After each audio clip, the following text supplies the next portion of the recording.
For as long as we have gathered around fire, we have looked into the dark and wondered what looked back. Across every border and every age, the unseen was never separate from the real. Nature had a pulse, illness had a shadow, every land had a voice. And when that voice needed an answer, we turned to a mediator, the shaman.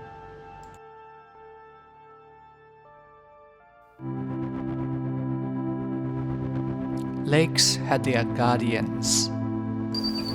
The deep woods had their masters.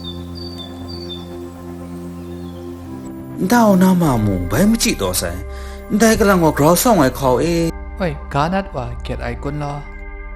Mình ní ngày khả sim gạo na, có hóa phun ngày gần gạo mẹ. Rang ante tum sao sarana samsa. Among the Kachins, this belief shaped everyday life, not as legends but as relationships. And like any relationship, there were protocols, debts to be paid, gifts to be given. The shaman arrives at the sacrificial site with his two assistants. Before them is the bull, tied to a wooden frame in the shape of an axe. Walking under the shaman is the punglum. He is the butcher who kills the animal. He also pours the libations, keeps the kettles boiling, and handles the manual labor of the ceremony. Then there is the dumsa. He is the shaman or the priest who leads the ritual and communicates with the spirits. Finally, the kingjong.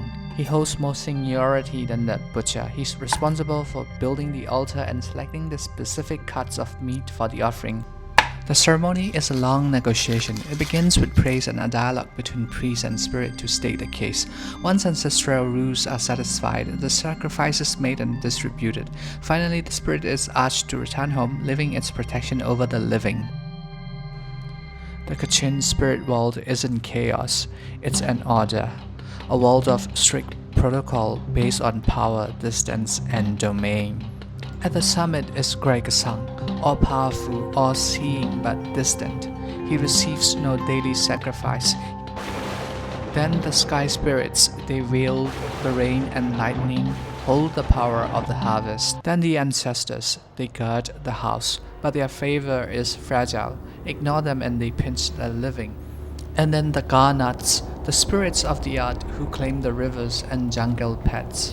If you cut a tree without asking or build where they walk, you have broken the peace of the land. Today, the rituals remain, but as symbols without the stories. To forget the shaman is not just to lose a tradition, it is to lose the map of how we once lived in balance. We are losing the language between ourselves and the world, and forgetting the stories that once kept the dark at bay.